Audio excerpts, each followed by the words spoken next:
Eh, écoutez-moi bien, là, je vais faire le point sur un truc avec vous, au moins c'est réglé, on n'en parle plus. Là, je me réveille, je vois encore votre haine, vos insultes, votre crève du corona, enfin, des trucs horribles. Écoutez-moi bien.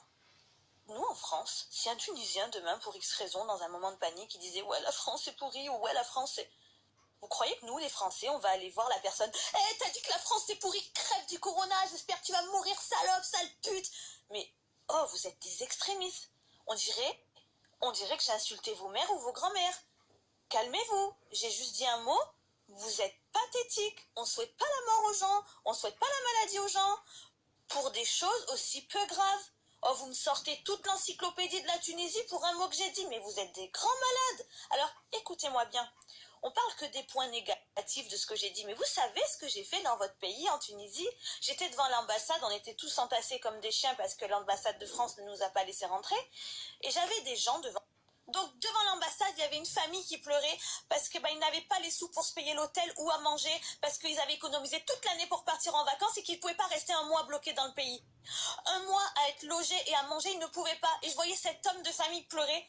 J'ai donné tout ce que j'avais dans mon porte-monnaie, tous les euros, tous les dinars que j'avais retirés. J'ai tout donné. Ce que j'avais sur moi, cette famille, ils ont pu dormir à l'hôtel, ils ont pu s'acheter à manger, mais ça, on n'en parle pas. On parle que...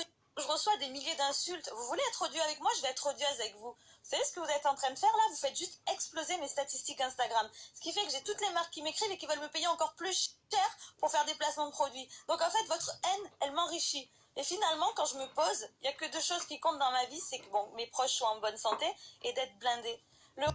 Moi, après le corona, je peux me casser où je veux, comme d'hab, aux Maldives, peu importe. Moi, ma vie, elle est géniale. Donc votre haine, en fait, moi, du moment que ça me fait gagner de l'argent, m'en fous.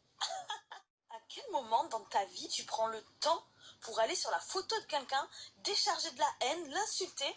Faut vraiment se faire chier à avoir une vie de merde pour avoir le temps de faire ça. Autant que je me rappelle, même avant d'avoir la vie de rêve que j'ai jamais fait ça. Parce qu'en fait, ma vie, elle a toujours été intéressante. J'avoue, j'ai vraiment eu de la chance, en fait. En fait, vous faites vraiment chier dans votre vie.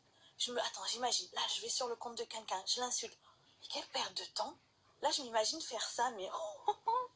Évidemment, ça me remonte encore plus le moral parce que je me dis, moi, j'ai pas le temps d'aller déjà sur le compte de quelqu'un, écrire des trucs. Ma vie est tellement intéressante, mais là, je me rends vraiment compte, par contre, ma vie, j'ai pas le temps de faire.